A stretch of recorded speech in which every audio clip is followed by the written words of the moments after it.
my car. It don't look much, but I've been far.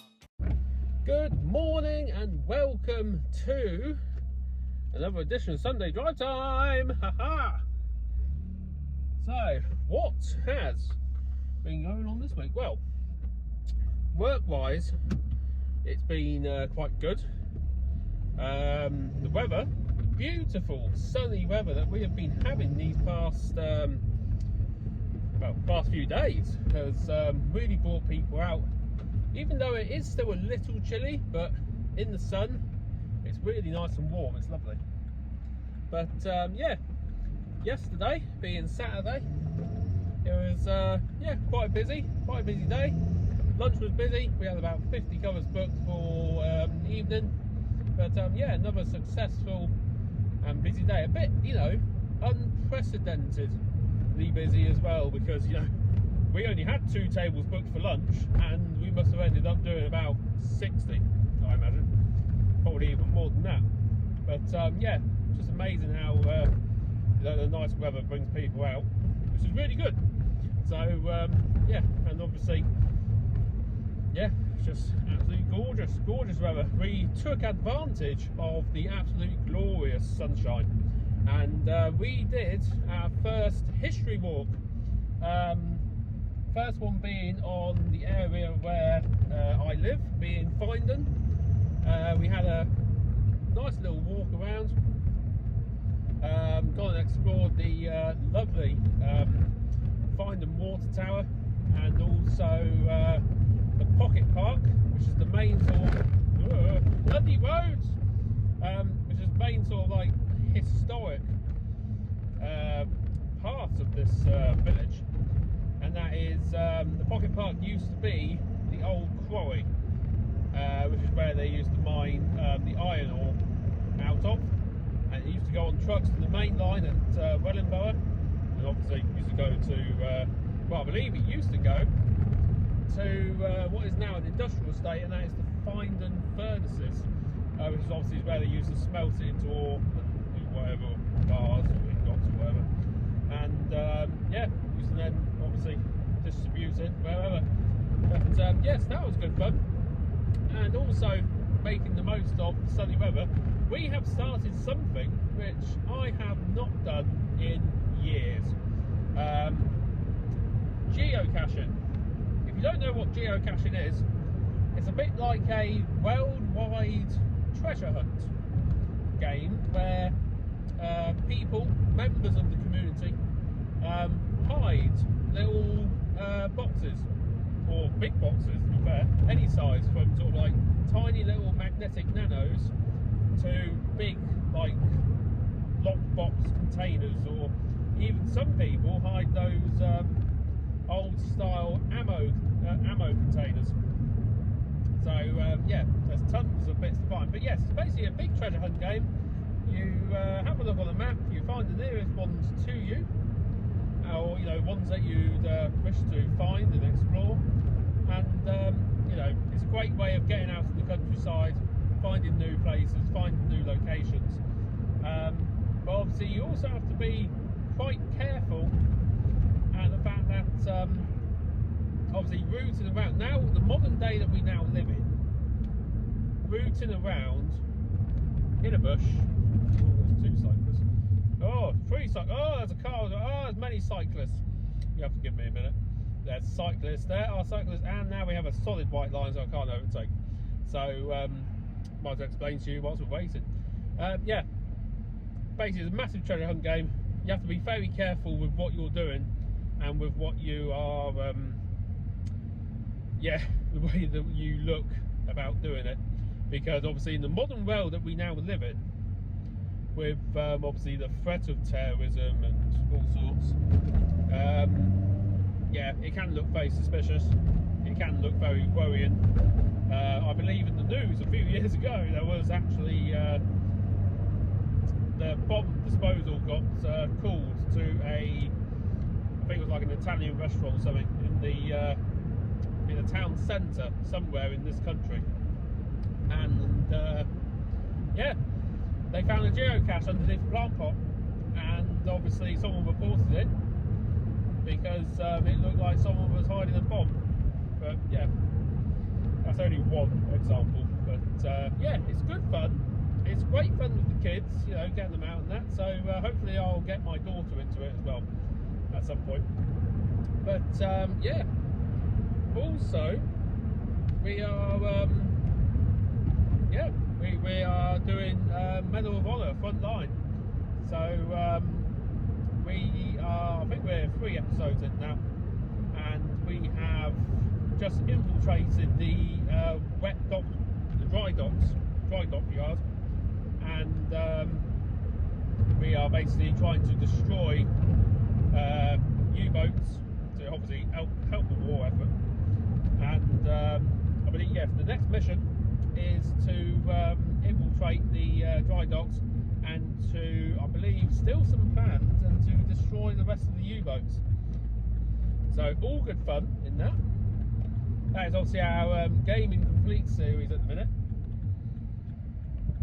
Also went to one of our friends for dinner this week and had a little go on his Steam Deck. It's yeah, really good piece of kit. If you're into your gaming and you know you don't really have the space or don't have the access, oh, I love the old MR2, have the access for like a big gaming PC, then the Steam Deck is great, because you still need a PC to download your games, but then you basically play them and install them onto this handheld device. And yeah, great little idea. And also he had some old PS2 classics on there. He somehow, I'm not too sure, he's got to show me how he did it, but he got Simpsons Hit and Run on there. Brilliant. Just like going back to the old days. But yeah, that's pretty much us for the week. Now, the news. What is going on in the news? Well, Justin Timberlake has been arrested.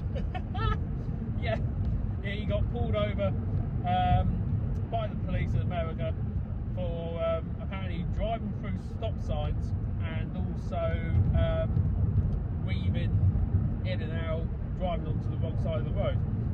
So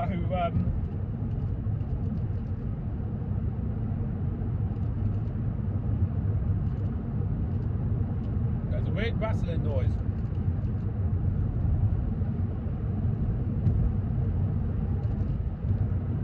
Very weird rattling noise.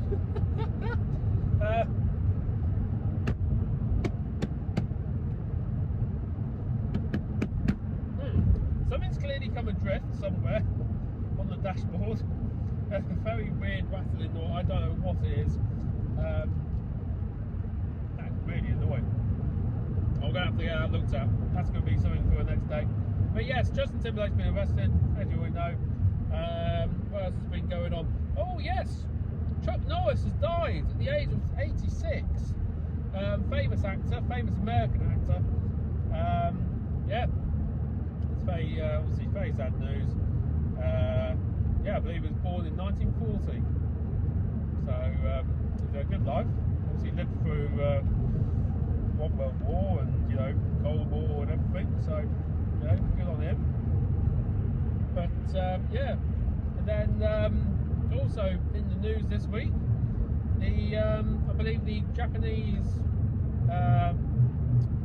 Prime Minister has been visiting America, and even I mean maybe over FaceTime or something like that. But yes, of course, Trump going back to good old days of America, make America great again. Yeah, apparently the attacks in Iran, he compared it to the Pearl Harbor attack in World War II in front of the Japanese president. I bet that was an awkward silence after that, because we all know what happened to Pearl Harbor in World War II, don't we?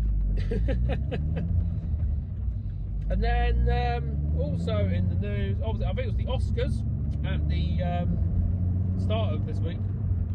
Yeah, apparently Baby Yoda was featured on the stage, and also K-pop Demon Hunters have been I believe, won an award as well, which is really, really good. I think it's the first in the 98 years that the Oscars has been running. I've got some idiot in a Suzuki Swift Sport trying to overtake me on the rammer.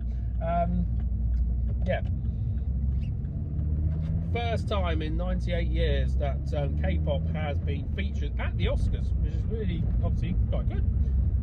My daughter loves K-pop Demon Hunters. It's quite good. It's bearable. I'll very happily sit through it with her.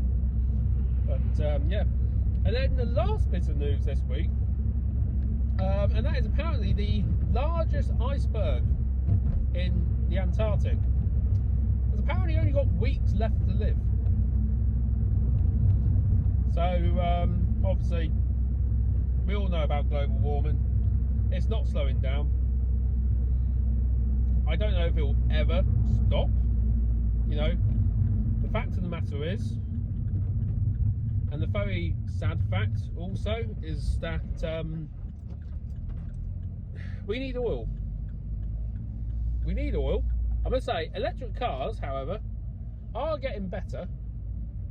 And, I'm almost convinced to buy an electric car.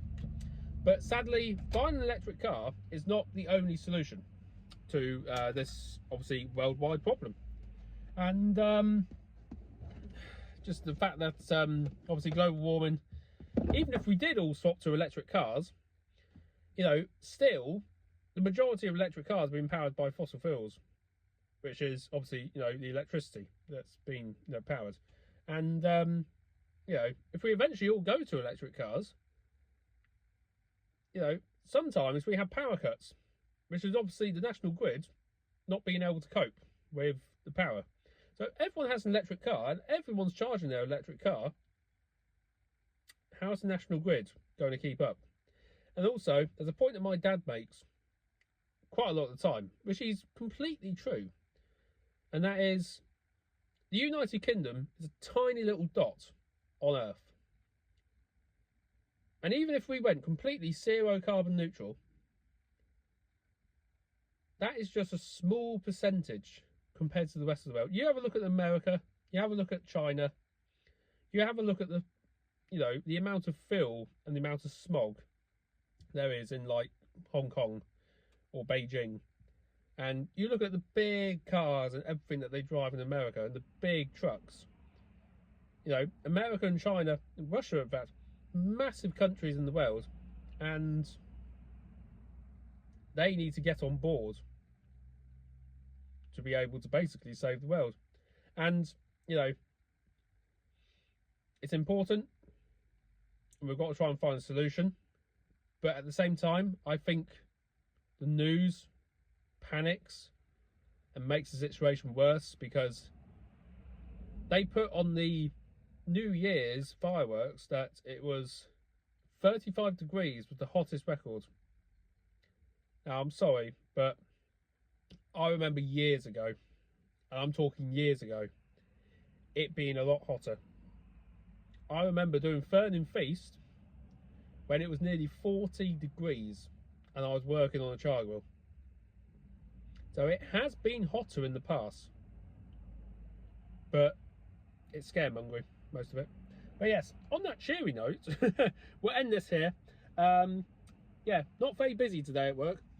Only got about 60 books, so depending on if the sun is out, we'll get busier. If not, it'll be a bit of a quiet day. But yes, thank you for watching. We'll see you next week.